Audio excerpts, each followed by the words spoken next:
Greetings, Guardians. My name is Byfear. I'm still kind of ill, and yeah, I'm trying to make sure that these commentaries are shorter. I don't think I'll succeed, but regardless, this is without a script today.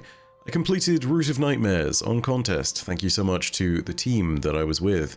That, of course, includes Bob, Plenty of Ducks, Tom DeLongJohns, aka Joe, Beer, and without a doubt the MVP Zinc, who you'll see when we get the footage made into a T-Slape, which, yeah, I was able to record voices this time, so it will be a T-Slape, but Zinc was doing a lot for the team. I'll show you what I mean at the end, because I want to keep spoilers away from everything for the moment. But yeah, Zinc was very much our MVP for this run. Anyway, yeah, I have some first impressions. I wanted to go ahead and give you all a spoiler warning, but first, a little section without spoilers. Do I think this raid is good as far as the lore is concerned? Yes. I think that there are different bits where it performs better than VOW, and I think there are different bits where it performs worse. I think that it does a good job at maintaining the high quality bar that Valve the Disciple started to set for raids. I think, again, it's different, but there are places where it's definitely worse and places where it's actually a lot better. So, you know, it's a mixed bag in that respect, but it still maintains that very high bar. Does it exceed VOW? Probably not completely, but honestly, that's fine, because VOW is something we know very well by now. We don't know everything about Root of Nightmares, because as of recording this video, it's only been out for 25 hours. And yeah, there is a whole lot left that we still have to explore, and the lore that I've seen thus far, and the reaction from other people who have read into the lore, is really good. So that's great. If you are wondering if this has good lore to it, then yes, this is absolutely a lore-worthy experience. I would check around to get a team to run it if you're interested in the raids for nothing more than that reason alone. That is our spoiler-free section over. If you do not want to be spoiled for the raid and you just want to know if you should play it, you should. It's good. Go ahead, switch off now, come back to this later. And now, Neomuna footage is gone. Hi, welcome to Root of Nightmares. This is the spoiler section. Let's talk. First of all, we're going to break this down into sections. I don't have a script, I do have bullet points, so if I ramble a little bit, that's why. Starting off, aesthetically. God damn, this raid is beautiful. Joint aesthetics of light and dark together in this raid are absolutely incredible. It really does summarize everything that each of the two kind of polar opposites of the Witness and the Traveler seem to epitomize, and it shows how light and dark are kind of these opposed forces, although not entirely opposed. The energy of the sort of natural flowing tendrils and roots of light that are all over the raid, compared with the stark and sharp lines of the pyramid complex, it's absolutely wonderful, totally breathtaking. I love how different bits and pieces of it have completely overtaken the darkness here. And I think it's also worth pointing out that the skybox, as is completely unsurprising, is spectacular. I mean, we always knew this was going to be an amazing skybox the moment we knew it was set inside the Witness's pyramid, but I didn't quite realize how good it was going to be. Not only because, I mean, you can see so much incredible stuff in it, but also because it changes as you progress. The massive seed of the tree of silver wings that eventually blooms into a proper tree is a really cool touch, and it blooms as you go throughout the raid, starting off as basically just a bulb and then ending up being that fully fledged tree when Nezarec finally awakens. It's such a cool touch. I absolutely love that. Also, it's worth noting that there is an interesting and strange juxtaposition as far as the skybox is concerned. On the final encounter, when you're doing the flecks of darkness and fields of light, you actually see that the light side is set towards the pyramid and the Tree of Silver Wings, and the dark side is set towards the now corrupted or dissected Traveler or whatever's going on with it. And I feel like that's a really great touch, you know? It shows where the sort of power of light and dark really is in all of this. And that's, I mean, wow, seriously, that's amazing. I love what they've done with the skybox alone. Environmental narrative, as far as the storytelling side of things is concerned, is something that really only started to come up in raids at VOW of the Disciple, and I think it's just a testament to how amazing VOW was that this is even something I'm discussing. This time around, the raid's environmental narrative is not so much around the final boss, which in some sense is a weakness, but in other senses, I think is okay, you know? This is a lot more about showing off the aftermath of the Traveler's attack on the Witness's pyramid, and, you know, it's quite a serious aftermath at that. That being said, there are moments in the environmental narrative which really do show off some amazing things, but they're also tied into mechanics. So let's talk about the mechanics and the lore behind them, which is, I think, most interesting because it gives us hints as to how Guardians are really special. The field of light and flux of darkness thing, you know, it's very simple. Mechanically, it is not complex at all until you combine the fields to create these shelter zones where you can survive different wipe mechanics. That in itself is actually a really cool indication of things to come. And it sounds really odd, but it starts to confirm bits and pieces of what I think about the final shape. You see, the final encounter stun mechanic on Nezarec and the fact that you can survive his wipes, that tells us a lot about how us being able to combine the light and dark, unlike Nezarec, who is rejected by both of them in that stun moment, it's a really special moment that shows that we are genuinely something more, and Guardians are special for being able to competently wield both the light and the dark. More on Nezarec in a moment, of course, but yeah. The raid, I think, as a result, is really, mechanically, all about how light and dark both complement and compete with each other. And I need to also talk in this moment a little bit again about the environment, because the traversal mechanics, where you combine light and dark to survive the dark pulse, I mean, wow. That is awesome. That is such a cool idea, not only because it shows off that thing of Guardians being special more, but also it shows off the way that Nezarec has been changed. You see, when that big dark pulse comes out, it's got associations of both light and dark with it. You see, when the pulse comes along, there's a heartbeat there, which is very much associated with both life and the Traveler, but it appears as a resonant wave of darkness, which is associated with death and the Witness. So you're looking at wipe mechanics and even just environmental hazards within the raid that show off this idea of you have light and dark coalescing, and when you do finally get to the final boss and the stun mechanic is all about both light and dark rejecting and weakening Nezarec, I mean, that's kind of awesome. I mean, take a look at what happens when he gets shot by the laser from the top pyramid that is originally around. He will get hit by a beam of light and then a beam of darkness, and it's kind of a way of saying, no, you represent neither of us, I think. Seriously cool as far as the mechanics are concerned. They've done a lot with something very simple. It's not quite the same as Rulk and the 25 Symbols of Madness, but you know what? There was a lot bound up in those 25 symbols. There was a lot that you could do as far as asking questions were concerned. And of course, they played into other things. As best we know, there is no prophecy wall on this ship yet, but more on that a little bit later. Also worth talking about, showcase encounters, particularly Encounter 3. Oh my god, what a spectacular encounter. Whilst I'm sure everybody enjoyed the final boss, Encounter 3 is really special. Encounter 3, where you need to move the planets, is not only great because of the idea of this is how the Witness does what it does, but also because of the fact that it's really cool to just have a raid encounter in a place where a cutscene was displaying something, particularly an important cutscene which was displaying the Witness for the first time. This was such a cool arena, and honestly, really fantastic to see it. Loved the mechanics and the encounter bits that we had to face through here. It was a tricky one, but honestly, when you did get it down, it made a fair degree of sense, and wow, I mean, this room on its own, totally stunning.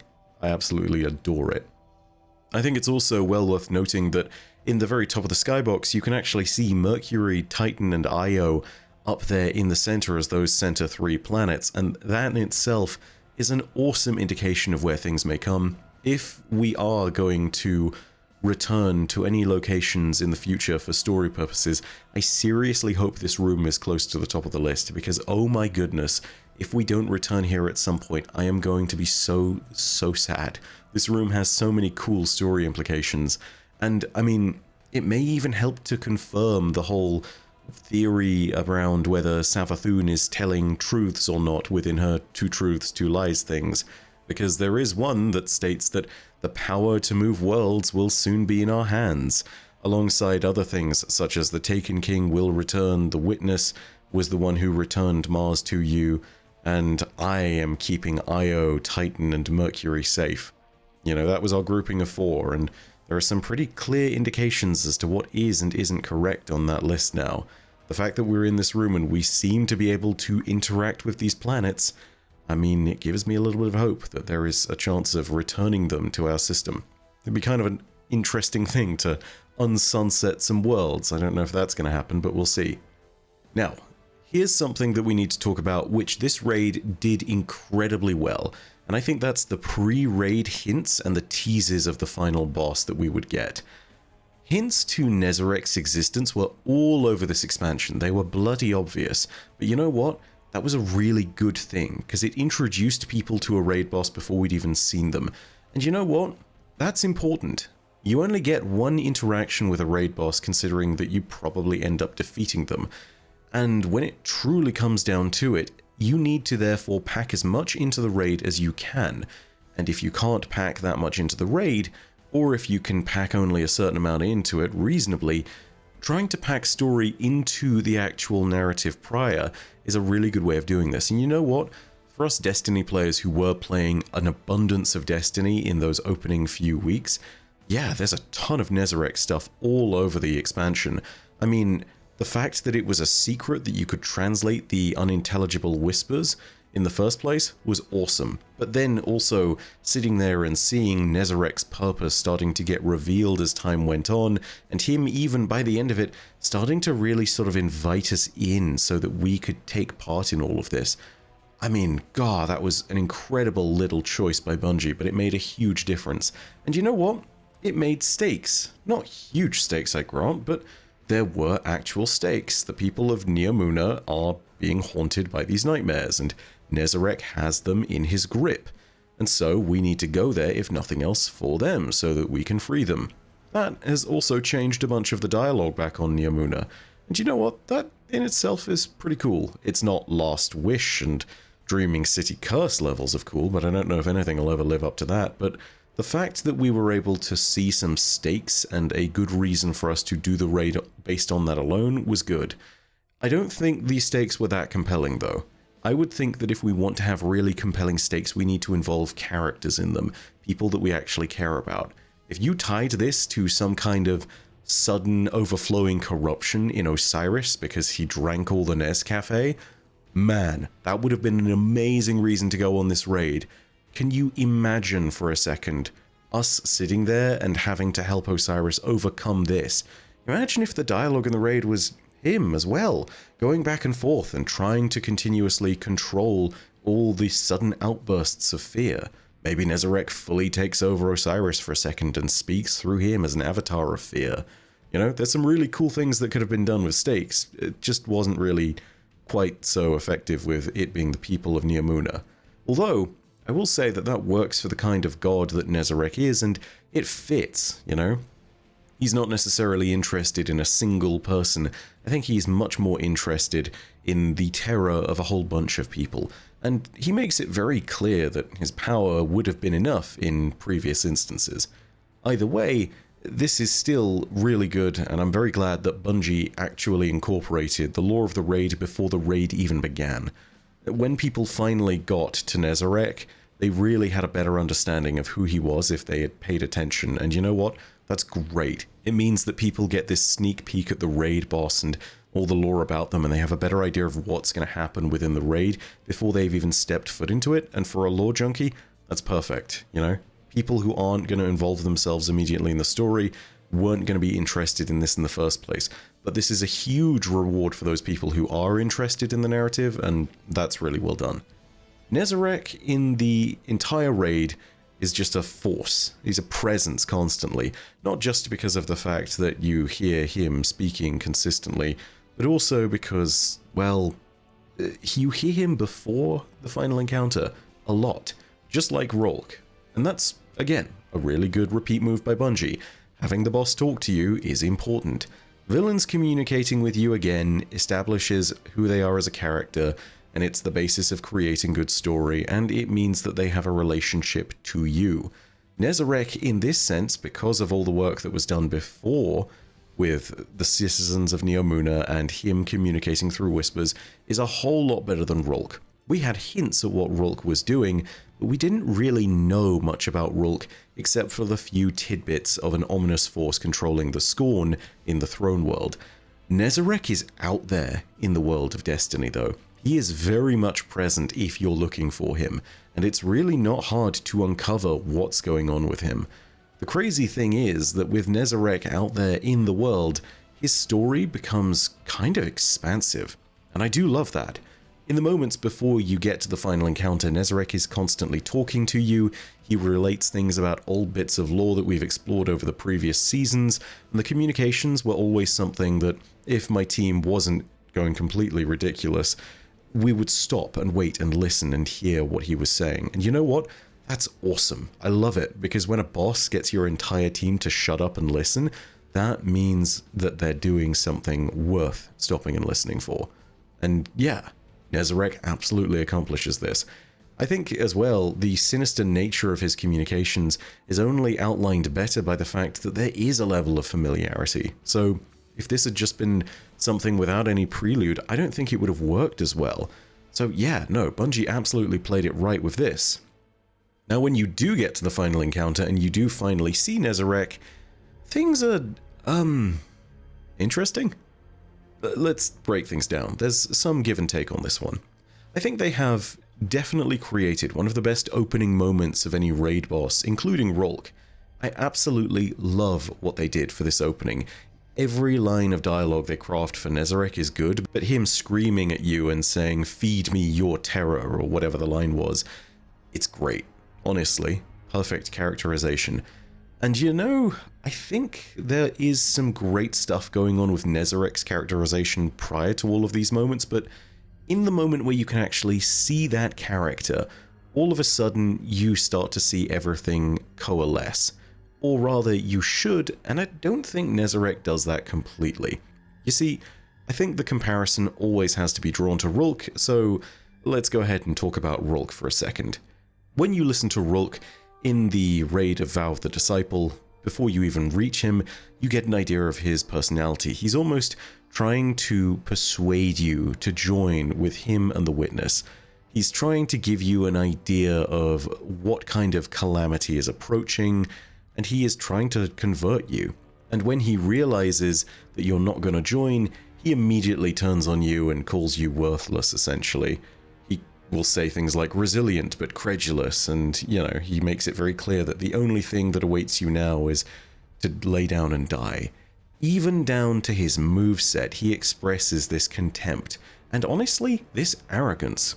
When Rulk is walking around the arena, he doesn't walk in that first stage where he's throwing beams at you, he just floats and watches. He is content to sit and do nothing. Even when he has a third of his HP left, he will sit and he will do nothing because he's that arrogant.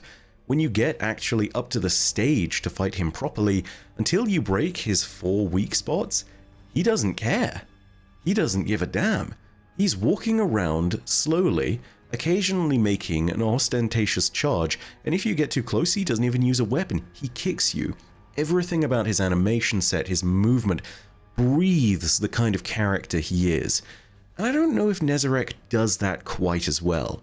Now, don't get me wrong, it's really hard to do hatred on its own in a nuanced way, and I feel like one of the only truly good nuanced ways for you to do it is for you to just have a boss that jumps around and makes these massive swings, and in that sense, Nezarec is a great boss. But I feel as though the Tormentors have done something a little bit better than Nezarec did, and that's their Dark Harvest move. I would have loved to see a souped up version of that for Nezarec. You know, imagine if there's a point at which you need to counter this mechanic. We could have seen a Nezarec who runs to a player after a specific encounter mechanic hasn't been countered, and they will grab a player, and they could have really done something with that moment, you know? When you're getting grabbed by a Tormentor, it's terrifyingly intimate. And being grabbed by a raid boss, and then being hatefully crushed in its hand, before being paraded in front of the rest of the raid team, wow, that would have been a moment. And keep in mind, Nezarec is immune most likely when you're doing this, so it would really be that thing that reinforces this idea of fear as well. Nezarec could have done a whole lot more of this, and I hate to say it, but compared to someone like Rulk, whose animation sets just breathe everything about who they are and what they think of you, Nezarec is not that good in comparison. I think it's really hard to match something as simple as Rulk, but there is a lot that could have been done, and I wish that more of the Tormentor moveset was used for Nezarec in that sense. So yeah, that's a little bit of a disappointment, but it certainly isn't a deal breaker. Aesthetically, I think people's reaction to Nezarec has been kind of mixed. But you know what? I think that's kind of the intention, and I think there's a good lore reason behind it too. Nezarec, as far as we've always known, has been this kind of slender warlock helmet that's very controlled. It's been related to scions who are slender and controlled, and then when we see Nezarec in the raid, they have one hell of a dad bod. That's peak male performance right there. Anyway, the real point I'm trying to make here is that I think the idea of Nezarec being this bloated, twisted abomination is actually kind of the point of what Bungie's going for. You see, Nezarec is a creature of darkness, but he's been revived and regrown by light, and it's very clear, thanks to the mechanics of the raid, that neither of those two forces are happy and content within him. Neither of those two forces are okay with it. And so whilst we Guardians can wield those powers in relative harmony, whenever Nezarec is wielding them, I mean, it doesn't seem quite right. Everything is kind of off tilt. It's aggressive and almost offensive, and his new body, I think, is a good way of displaying that. I feel like there could have been a better version of Nezarec's body out there somewhere, something that sells the idea of him being an abomination of twisted light and dark a little bit better. I mean, this is especially true considering that the raid armor and a bunch of other things does this so well also, but I mean, at the end of the day, I would really look to that idea if ever there was a further bit of inspiration for Nezarec. The wings that he's grown out of his back are most certainly something that helps sell the idea, but, you know, I almost would have loved to see something a little bit just more with an emphasis on the idea of the two being twisted and amalgamated. The idea that he is this bloated abomination should really be sold here, and you know what, I feel like it's only partly done. I'll say this though, Dad bod Nezarec is fine. I really think this is just me nitpicking, and this is one of many directions they could have gone. I will say this as well though, with regards to final boss design, his weapon is awesome.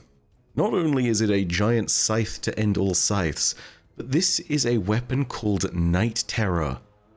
His scythe, the god of pain, the one who spreads nightmares everywhere, it's called Night Terror. Oh, chef's kiss. Let me tell you, Lubre's Ruin may have been an iconic legendary weapon, but my god am I sad we can't wield a smaller version of this as a legendary weapon too. I would take this as a sword, I would take this as a glaive. Hell, I would take this as just window dressing on a character aesthetically. This is awesome, and I really hope Bungie does something with this. If nothing else, I hope this weapon endures beyond Nezarec, because this is awesome.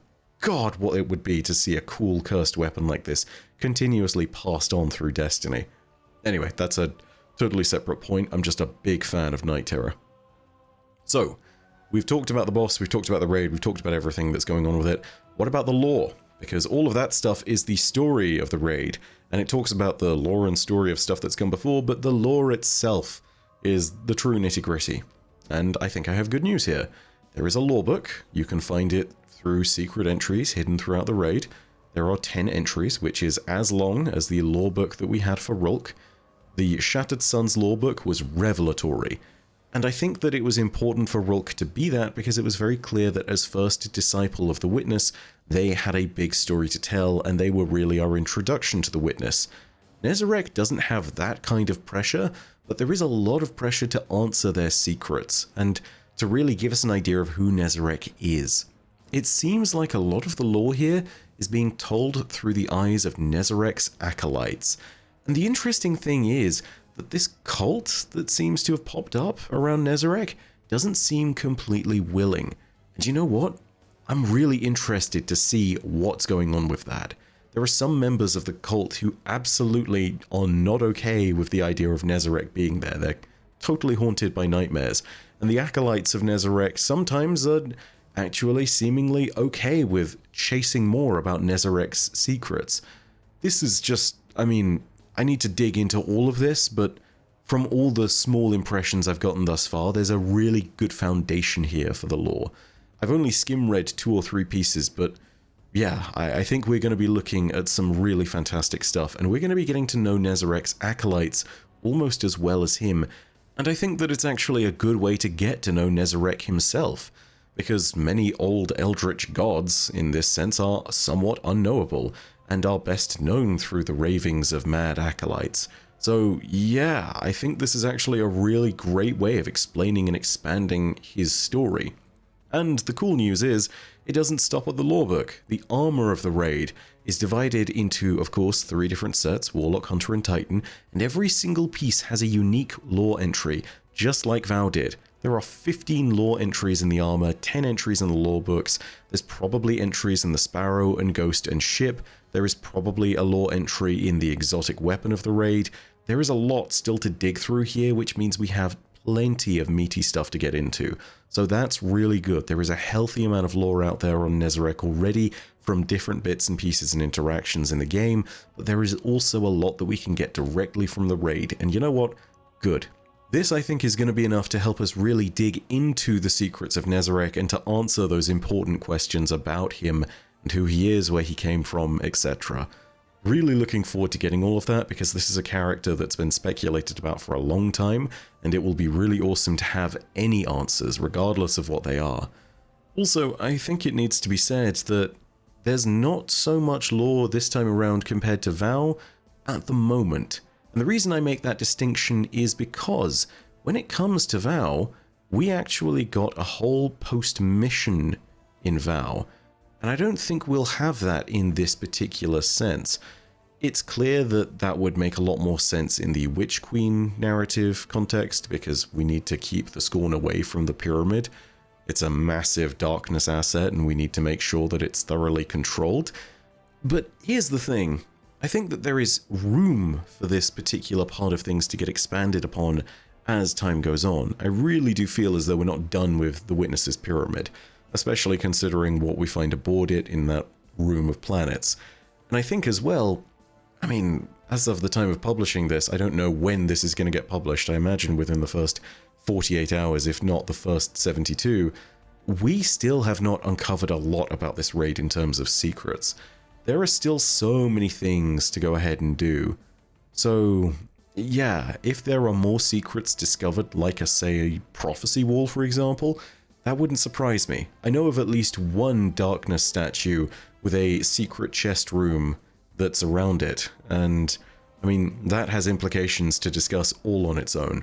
So yeah, there's a lot going on in the raid that we still don't know about, and I would think that it's probably best for us to fully explore this thing to get an idea of what's truly going on. Now, some last questions. Do I think that this raid saves Lightfall? I know it's a dramatic question, but hilariously it's what I've been asked a whole bunch, and I've only answered that question a few times prior to the raid. I think at very least it starts to set things up, and I think that's about as good as it could have hoped to do. The realistic expectations of this raid were to answer questions about Nezarek, and I think that they did that, but I have a lot of hope that Encounter 3 and everything that we'll learn after the raid has been completed is going to really help set things up for the future. Now, I don't think that it's a complete series of results. I mean, we don't know what the Veil is thanks to this. Of course, there's more developments on that front, but I'll tell you about that in a different video. The point is, I think that this is a raid that does a serviceable job for what it's trying to do, and I don't think that it is completely fair to judge it versus that standard of how about the rest of the expansion. I will say that, much like the rest of the lore for Lightfall, narratively speaking, this is a really good thing that we've got in front of us. We should enjoy this, and whilst the story was not that great in terms of answering the core questions and the fact that it left a lot of players confused, I think that the raid in itself is an example of how Bungie is still doing their lore correctly, and how their raid storytelling has gotten better. I think that they've flexed new skills here, and they've shown us that they are still doing great. I don't know what happened with the main story, but the raid story is excellent, and you know what? If Lightfall's story had been really good, this would have been more than a cherry on top. This would have been excellent on its own. And one last question, because I'm sure I'm going to get asked this. It's probably worth dedicating a video to, but is Nezarec truly dead? My take on that at the moment is probably not. You see, Nezarec is a being that has had power and has been able to reach out to us even when he is dead. So much like Riven, I feel like it makes sense that he'd be able to continue to communicate with us. After all, his final words were that in the corner of our darkest dreams and nightmares, he would still be there. So I honestly hope that for future context, he pulls a Riven and is somewhat tied to us. I hope that we do hear Nezarec's terrifying whispers in the corners of our mind. Because you know what? That would be awesome. I would love to see that. And it would mean that as far as raid villains go, where it makes sense, this raid villain has not completely vanished from the story. You know? It'd make no sense if Rhulk did this, but it makes a lot of sense that Nezarec could, just in the same way it makes a lot of sense that Riven could. And honestly, I'd love to see that from Bungie. I am even more sad that we can't pick up Night Terror for ourselves, or a smaller version of it as a result, but, I mean, you know, I'm just saying, weapon of a god of pain that might whisper to you, you know, that's never been done before, as Wrath the Lich King. No, point being, it would be a really great idea, and I hope that Bungie expands on these ideas, and I hope that Nezarec isn't completely dead. Because again, they've shown us that capacity, and I think that it would be awesome. Anyway, the point is, this raid is good.